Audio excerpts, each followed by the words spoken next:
It is Kesha. Welcome and welcome back. We are still reading the Prosperity's 10 Commandments, so let's go ahead and center and close our eyes.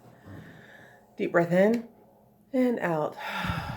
Deep breath in and out.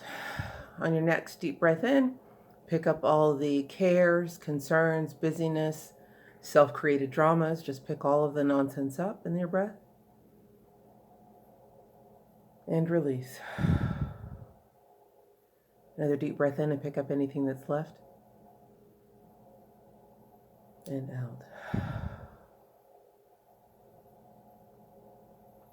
And notice how just from breathing you feel clearer and more centered and present. And now invite a column of white light to come down over you. This light is clear and cool. And as you breathe it in, it quickens each cell of the body, fills the spaces between the cells, and dissolves anything that is not radiant and healthy. Anything that is not for your highest and best now dissolves in the light. Deep breath in.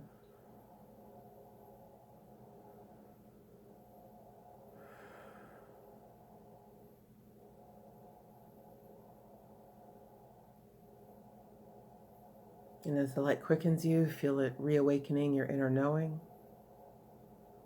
your inner vision, your inner hearing,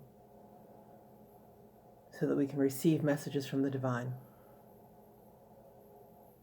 That which is for me to hear, that is beneficial for my next step forward, I am open to receive this information. When you're ready, gently open your eyes. And, oh dear. All religious work should be supported by the tithes of those who receive its blessings.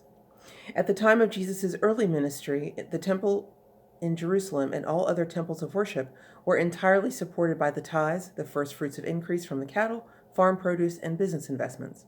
The early Christian churches were supported in the same way. Paul gave instruction in 1 Corinthians 16:2. Upon the first day of the week, let each one of you lay by him in store, as he may prosper, that no collections be made when I come. The Moffat translation says, on the first day of the week, let each of you put aside a sum from his weekly gains, so that the money may not have to be collected when I come. Where there is conscientious tithing to a religious cause, no special collections are ever necessary. Raising money in other ways for the maintenance of religious work is proof that those who support it have not yet learned to honor Jehovah with thy substance and with the first fruits of all thine increase. Jesus himself gave all to God. Giving all frees us from tithing, just as obeying his new commandment frees us from all Mosaic law. We shall never learn to follow after him in the new dispensation, which is the life of spirit lived under the law of grace, and truly give all until we first learn to give systematically that portion which is considered just under the old dispensation, the life of the intellect lived under Mosaic law. Since truth students know God as the source of supply and also understand the law of giving and receiving, why do so many still withhold the tithe? For two reasons: selfishness, which is greed, and fear. In the first instance, the acquisitive instinct is still so strong that it blinds them to the realization that they are not only receivers but dispersers of God's bounty. They may accumulate riches through their deep-seated faith that God's limitless supply is theirs to draw upon, but in time they will learn that just as the manna in the wilderness became putrid when hoarded, so wealth selfishly held eventually brings trouble in its wake. Those who are not of the selfish or acquisitive type withhold the tithe through fear. They think that they have faith in God as their source of supply, but they are really deceiving themselves in so thinking, for they are afraid to let go of what they have for fear that they may later lack some good that they desire. Their actions prove that they place far more trust in material things than in their Heavenly Father. For instance, they would not think of depending on just the water in the pipes in their bathroom for a bath. They would cheerfully use that water to clean the tub, knowing that there is unlimited supply behind, pushing its way forward, ready to be used. When they learn to think of God as a reservoir from which a continuous stream of abundance flows into their life, they will no longer place their dependence upon the money in their pocketbooks or bank accounts. They will depend only on the limitless source of all supply, knowing that as they use what they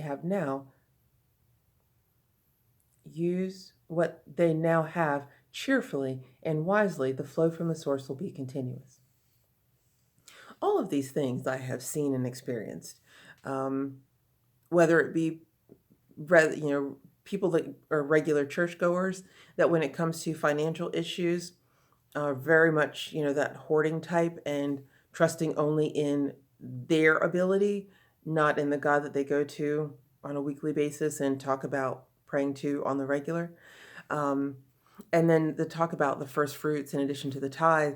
For a time I did that. In fact, it was a time when I wasn't making I was making a lot of money, but I did, I calculated what I made on a Monday and gave that in addition to my tithe on gross, and found that I didn't lack. I mean, obviously I didn't lack because I'm here now, and that was many years ago. So obviously I was prospered through it and held and supported. And that was a key step in stretching my ability to tithe greater, because at a time when I didn't have a lot to give that much, signaled trust that I would be provided for in the paying of my bills and anything else that might come up. So that's just something to keep in mind. But it's a very individual choice, and we can talk about it and encourage you to do it. But until you have grown enough in faith and trust, it's really hard to just make that step. But it is most rewarding when you do. Faith in God always counteracts fear. As we give more of ourselves in meditation, prayer, and service, we grow steadily in the realization of God's presence in and through all. We become increasingly aware of His power moving through His Spirit dwelling in us to fulfill our needs on all planes of existence. As we increase our faith in Him as the ever-present beneficence, we learn to take what has been called the first adventurous step in walking with God, and give a tenth of our increase to His service. He is our Father and Mother, the divine progenitor, who conceived and gestated the idea of us in His mind and expressed or gave birth to that idea when He created man in His own image. Honor Him that you may continue to enjoy His bounty, that thy days may be long in the land which Jehovah thy God giveth thee. As you let justice, honesty, and cooperation govern your action toward God and all human instruments through whom you receive His benefits, you are obeying prosperity's fifth commandment. Thou shalt deal honorably with God and with all human instruments through whom God's good is manifested for you.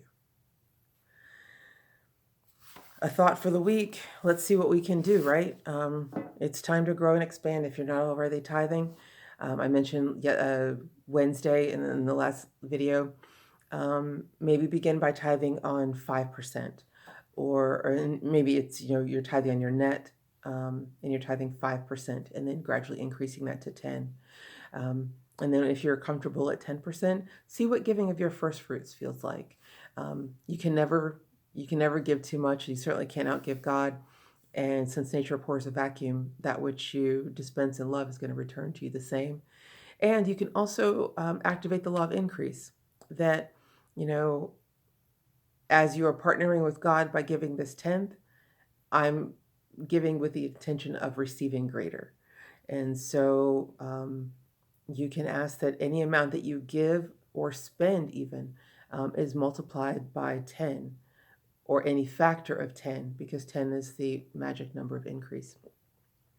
So just some thoughts on how to increase your prosperity, increase your capacity for giving and receiving greater, and trusting greater in God. Because if you can trust God in your money, then you certainly are taking some serious steps towards trusting God in everything else. And if you say you trust in God for everything but are not trusting Him in your money, then you're just short of that everything. So those are some thoughts. We'll take those into the next few days, and we'll see you back here on Friday. You have a good one. I love you in the meantime. Bye.